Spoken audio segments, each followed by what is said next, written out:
Vincent Xavier, ഇപ്പോൾ താങ്കൾക്ക് കേൾക്കാമെന്നാണ് ഞാൻ പ്രതീക്ഷിക്കുന്നത്. നേരത്തെയും നമ്മൾ പലതവണ ചർച്ച ചെയ്ത ഒരു വിഷയമാണ് അത്. എങ്കിലും ഇത്തരത്തിലൊരു ഒഫീഷ്യലായ ദൃശ്യങ്ങൾ ഇപ്പോഴാണ് വൈറ്റ് ഹൗസ് പുറത്തുവിടുന്നത്. അത് അവരുടെ ഔദ്യോഗികമായ എക്സ് അക്കൗണ്ടിലൂടെയാണ്. തീർച്ചയായും അമേരിക്കയുടെ പരമാധികാരത്തിൽ ആരും കടന്നു കയറാനൊന്നും ശ്രമിക്കുന്നില്ല. അത് അവരുടെ സ്വാതന്ത്ര്യം തന്നെയാണ് എന്ന് പറയുമ്പോഴും ഇന്ത്യയുടെ പ്രധാനമന്ത്രി അടക്കം അമേരിക്കയിൽ പോയിരുന്നു. യു ആർ ഗ്രേറ്റ് എന്ന തരത്തിൽ അമേരിക്കൻ പ്രസിഡന്റ് ട്രംപിന് പ്രശംസിക്കുന്ന സാഹചര്യം ഉണ്ടാകുന്നു. പക്ഷേ നയങ്ങളിലോ നിലപാടുകളിലോ ഒന്നും മാറ്റമില്ല എന്ന് വേണമല്ലോ മനസ്സിലാക്കാൻ.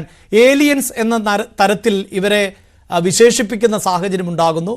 ഇന്ത്യയിലേക്ക് വരാൻ തയ്യാറെടുക്കുന്ന, ഇന്ത്യയിൽ തൊഴിലവസരങ്ങൾക്ക് വേണ്ടി അഡ്വർടൈസ്മെന്റ് നൽകിയിട്ടുള്ള ടെസ്ലയുടെ മേധാവി ഇലോൺ മസ്ക് അടക്കം ഈ പ്രവൃത്തിയെ ഗംഭീരം എന്ന് വിശേഷിപ്പിച്ചുകൊണ്ട് പ്രതികരിക്കുകയും ചെയ്യുന്നു.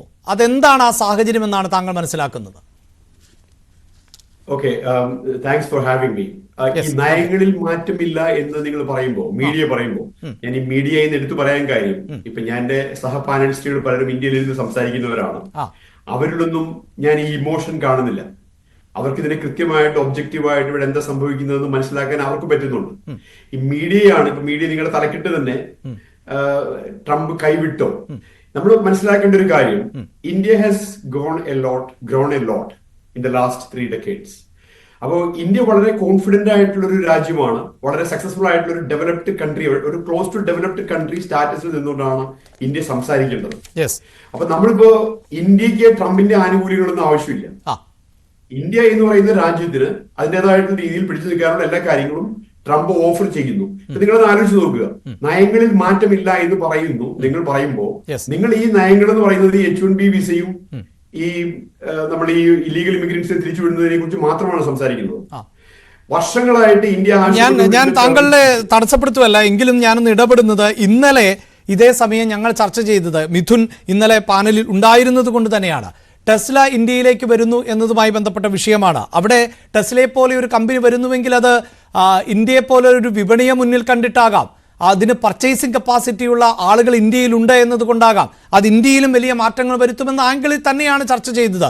അപ്പോൾ ഇന്ത്യയിലെ മാധ്യമങ്ങൾ മോശമായി കാണുകയോ ഞങ്ങൾ ആരും മോശമായി കാണുകയോ അല്ല. പക്ഷേ ഡൊണാൾഡ് ട്രംപുമായി കൂടിക്കാഴ്ച നടത്തി അമേരിക്കയിൽ നിന്ന് പ്രധാനമന്ത്രി തിരികെ എത്തുന്നതിന് തൊട്ടു പിന്നാലെയാണ് എന്തിനാണ് ടെസ്ല ഇന്ത്യയിലേക്ക് പോകുന്നത്, എന്തിനിങ്ങനെ ഒരു രാജ്യത്ത് പോകണമെന്ന ചോദ്യം കൂടി ട്രംപ് ചോദിക്കുന്നു.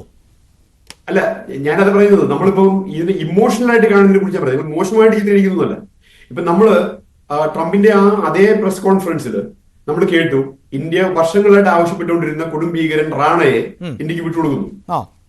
ഒറ്റ തീരുമാനം പുള്ളി എടുത്തതാണ്. അതായത് ഇന്ത്യ ആവശ്യപ്പെട്ടുകൊണ്ടിരുന്ന അമേരിക്കൻ സിറ്റിസണായ ടെററിസ്റ്റ് റാണ ഒറിജിൻ വിട്ടുകൊടുക്കുന്നു. അതേ സെയിം ഇതില് ക്വാഡിന്റെ അലയൻസ്, ചൈനയ്ക്ക് എതിരായിട്ടുള്ള സൗത്ത് ചൈന സീയിലുള്ള മിലിറ്ററി മൂവ്മെന്റ്സ്, ഇതിനകത്തെല്ലാം വളരെ കോർ ആയിട്ടുള്ള ഒരു പാർട്ണറായിട്ട് ഇന്ത്യയെ കൺസിഡർ ചെയ്ത ആദ്യത്തെ പ്രസിഡന്റാണ് ട്രംപ്. ഇതിനു മുമ്പ് ആരും ചെയ്തിട്ടുള്ളതിനേക്കാൾ കൂടുതലായിട്ട്.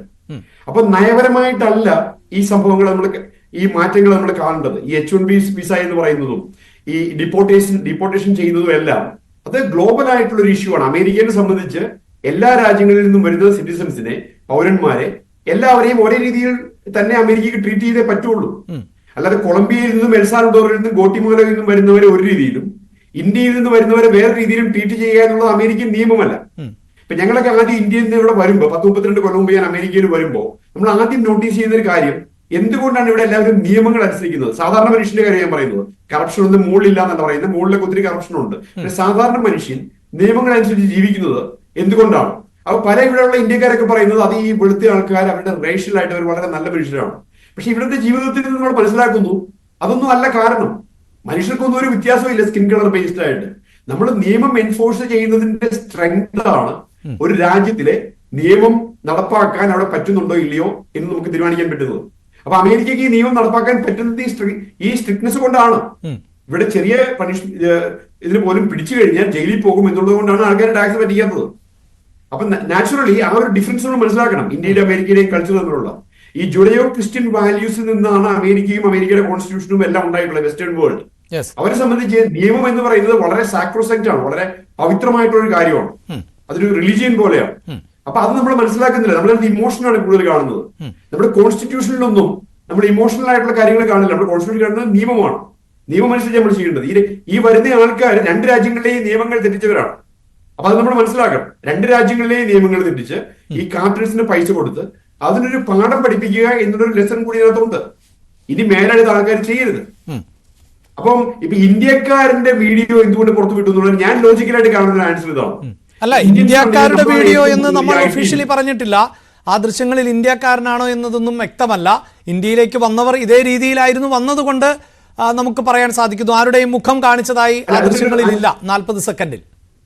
ഞാൻ പറയാൻ വന്നത് അതിന്റെ ഒരു റീസൺ ബേസിക്കലി ഈ Indians who are active in the social media and everywhere, Indian Indian ചെറുപ്പക്കാരിലേക്ക് ഈ ന്യൂസുകൾ എത്തിക്കഴിഞ്ഞാൽ ഇത് വളരെ ഈസിയാണ് ഇതൊരു വൈൽഡ് ഫയർ പോലെ സ്പ്രെഡ് ചെയ്യാനായിട്ട്. കൊളംബിയക്കാരനെയോ ഗോട്ടിമാലക്കാരനെയോ കയറ്റി വിടുമ്പോഴത്തേക്കുള്ള വീഡിയോയെക്കാളും ഇന്ത്യക്കാരന് വിലങ്ങണിയിച്ചു എന്നുള്ളൊരു വീഡിയോ വന്നു കഴിഞ്ഞാൽ, അതായത് ഒറ്റയടിക്ക് message is very clear through out the world. അതായത് ഇല്ലീഗൽ ഇമിഗ്രേഷൻ അമേരിക്കയിൽ വളരെ സ്ട്രിക്റ്റ് ആയിട്ട് ഡീൽ ചെയ്യുന്നു, ഇനി അങ്ങോട്ട് പോയിട്ട് കാര്യമില്ല. അപ്പൊ നമ്മളിതൊരു ഇന്ത്യൻ അമേരിക്കൻ ഇഷ്യൂ ആയിട്ട് കാണുന്നതാണ് ഇതിനകത്ത് ഏറ്റവും വലിയ ഒരു പ്രശ്നം.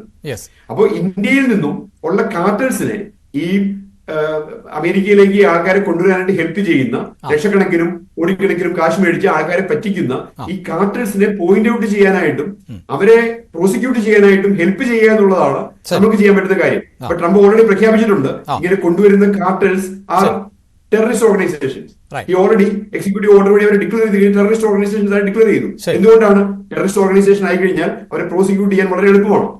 അപ്പോ നമ്മൾ ഈ ഒരു ഇല്ലീഗൽ ആക്ടിവിറ്റിയെ ജസ്റ്റിഫൈ ചെയ്ത് സംസാരിക്കുന്ന ഒരു രീതിയിലേക്കാണ് ഇപ്പൊ നമ്മൾ പോകുന്നത്. എന്തായാലും ഒരു കാര്യം ആവർത്തിച്ച് തന്നെ പറയുന്നു, അമേരിക്ക എന്ന രാജ്യത്തിന്റെ പരമാധികാരത്തെ നമ്മൾ ചോദ്യം ചെയ്യുന്നില്ല. അവിടേക്കുള്ള അനധികൃത കുടിയേറ്റങ്ങളെ പ്രോത്സാഹിപ്പിക്കുന്നുമില്ല. അവരെ തിരിച്ചയച്ചതിന്റെ രീതിയുമായി ബന്ധപ്പെട്ട് കേരളത്തിലും അതോടൊപ്പം തന്നെ ഇന്ത്യയിലുടനീളം ഉണ്ടാകുന്ന പ്രതിഷേധങ്ങളുണ്ട്. ഇന്ത്യയിലെ രാഷ്ട്രീയ പാർട്ടികളടക്കം അതിൽ വലിയ വിമർശനങ്ങൾ ഉന്നയിച്ച പശ്ചാത്തലമുണ്ട്. നമുക്ക് അടുത്ത ഘട്ടത്തിലേക്ക് പോകേണ്ടതുണ്ട്. പ്രത്യേകിച്ച് ഇന്ത്യക്ക് നൽകുന്ന സഹായം, അതിന്റെ എന്ത് ആവശ്യകതയാണുള്ളത് എന്നതുകൂടി ഇന്ന് ട്രംപ് ചോദിച്ചു. ലോകത്തെ ഏറ്റവും അധികം നികുതി ചുമത്തുന്ന രാജ്യമാണ് ഇന്ത്യ എന്നുകൂടി അദ്ദേഹം പറഞ്ഞു. അത് ചൈനയല്ല, ഇന്ത്യയാണ് എന്ന് അദ്ദേഹം ആവർത്തിച്ച് പറഞ്ഞൊരു സാഹചര്യം കൂടിയുണ്ട്. ഞാൻ വളരെ പെട്ടെന്ന് അതിഥികളിലേക്ക് എത്താം, ഇടവേളയ്ക്ക് ശേഷം.